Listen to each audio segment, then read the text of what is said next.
भारतीय अनुबंध अधिनियम के अंतर्गत हमने ये पढ़ा था कि जब एक व्यक्ति दूसरे व्यक्ति को प्रस्ताव करता है और वह उस पर अपनी सहमति देता है तो ठहराव का निर्माण हो जाता है, और यदि उस ठहराव में राजनियम द्वारा प्रवर्तनीयता का गुण है तो वह अनुबंध बन जाता है। तो आज हम पढ़ेंगे प्रस्ताव या प्रपोजल।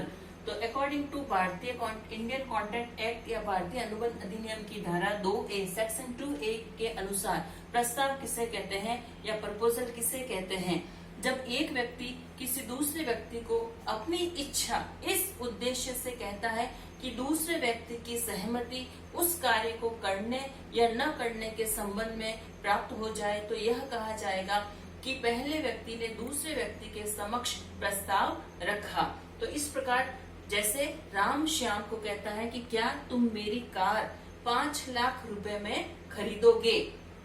श्याम उस पर अपनी सहमति दे देता है हाँ, तो ठहराव का निर्माण हो जाएगा और इसमें राजनियम द्वारा प्रवर्तनीयता का गुण होने के कारण यह अनुबंध कहलाएगा।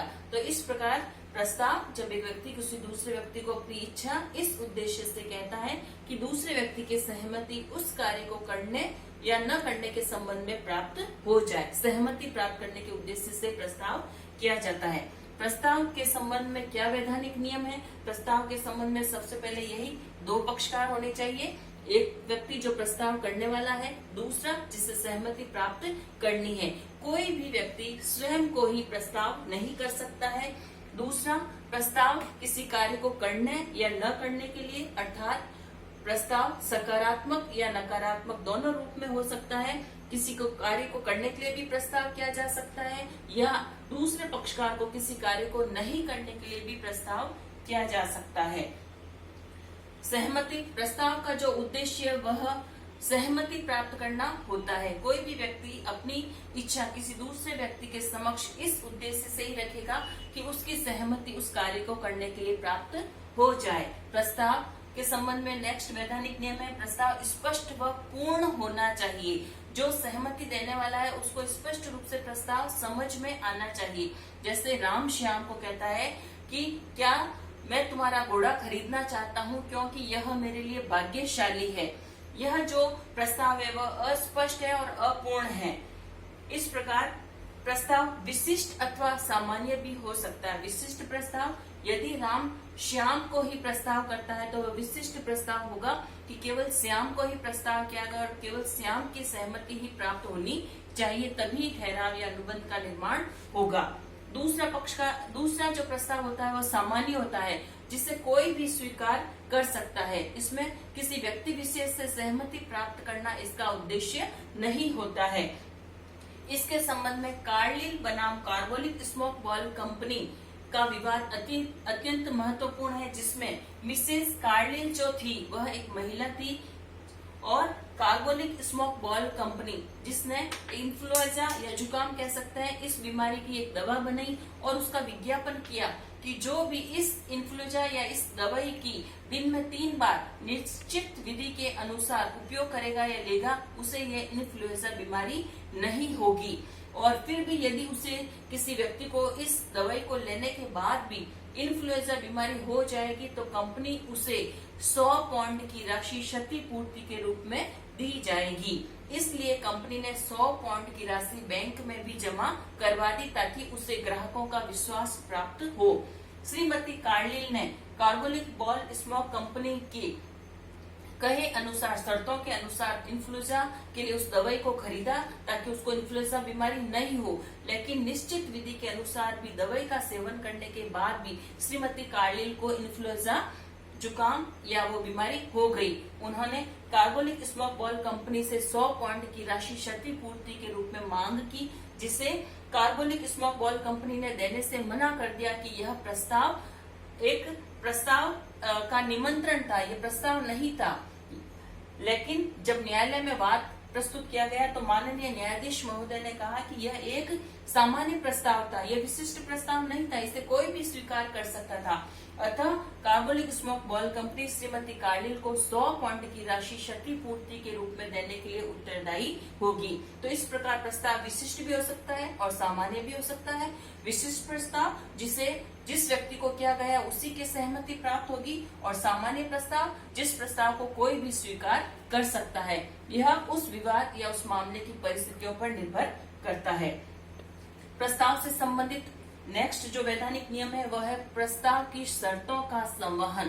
प्रस्ताव के साथ साथ उसकी शर्तों का भी संवहन किया जाना चाहिए सहमति प्राप्त करने के उद्देश्य। तो इस संबंध में पारकर बनाम एसई रेलवे कंपनी का विवाद महत्वपूर्ण है, जिसमें एसई रेलवे कंपनी में पारकर ने क्लॉक रूम में अपने सामान को जमा कराया और वहां से बिल या रसीद प्राप्त किया। उस रसीद के ऊपर लिखा हुआ था, पीछे देखो, और वहां लिखा हुआ था कि यदि इस क्लॉक रूम से कोई भी बैग गुम जाता है या सामान चोरी हो जाता है जमा कराया हुआ, तो कंपनी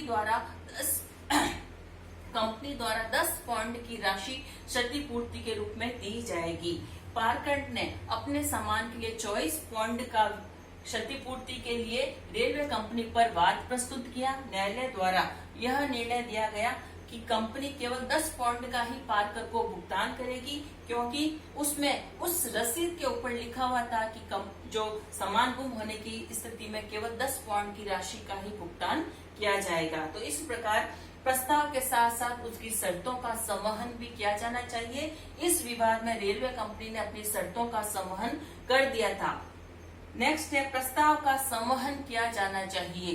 प्रस्ताव जिसको किया जा रहा है उसको प्रस्ताव की जानकारी होनी चाहिए। यदि उसे प्रस्ताव की जानकारी नहीं है तो ठहराव या अनुबंध का निर्माण नहीं होगा।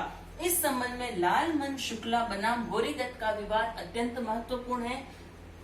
लालमन शुक्ला जो थे वो गौरीदत्त के यहाँ पर मुनीम थे। गौरीदत्त जिनका भतीजा गुम हो गया और उन्होंने अपने मुनीम लालमन शुक्ला को अपने भतीजे को ढूंढने के लिए हरिद्वार भेजा। मुनीम लालमन शुक्ला के हरिद्वार जाने के बाद गौरीदत्त ने एक विज्ञापन के पेपर छपवाए, पैम्पलेट छपवाए। उसमें उन्होंने यह लिखवाया कि जो कोई मेरे भतीजे को ढूंढ कर लाएगा उसे 501 रुपए इनाम की राशि दी जाएगी। लालमन शुक्ला वहां हरिद्वार जाते हैं और वहां पर उन्हें गौरीदत्त का भतीजा मिल जाता है। वह उस भतीजे को अपने मालिक गौरीदत्त के पास लेकर आते हैं।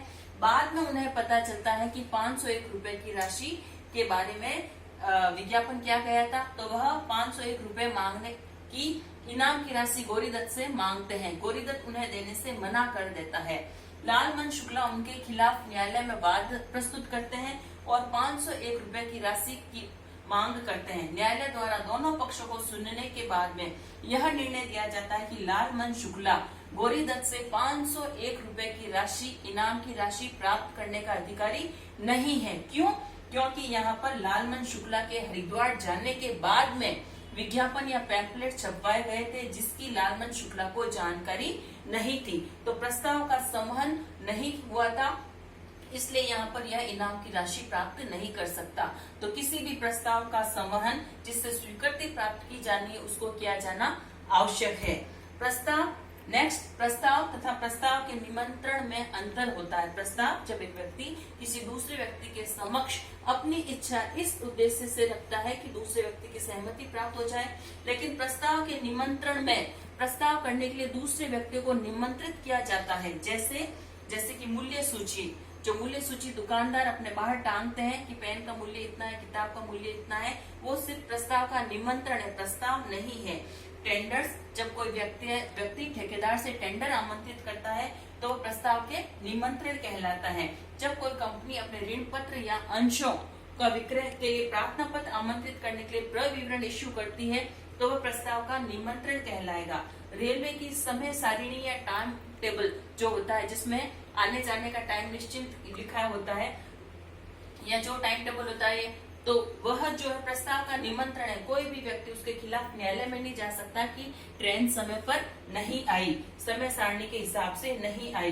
नीलामी के विज्ञापन, जो नीलामी के विज्ञापन के लिए नीलामी हेतु जो प्रस्ताव का निमंत्रण दिया जाता है पूछताछ के उत्तर, यदि कोई व्यक्ति किसी दूसरे व्यक्ति से पूछताछ करते हैं तो ऐसे जो उत्तर है वो प्रस्ताव के निमंत्रण कहलाते हैं।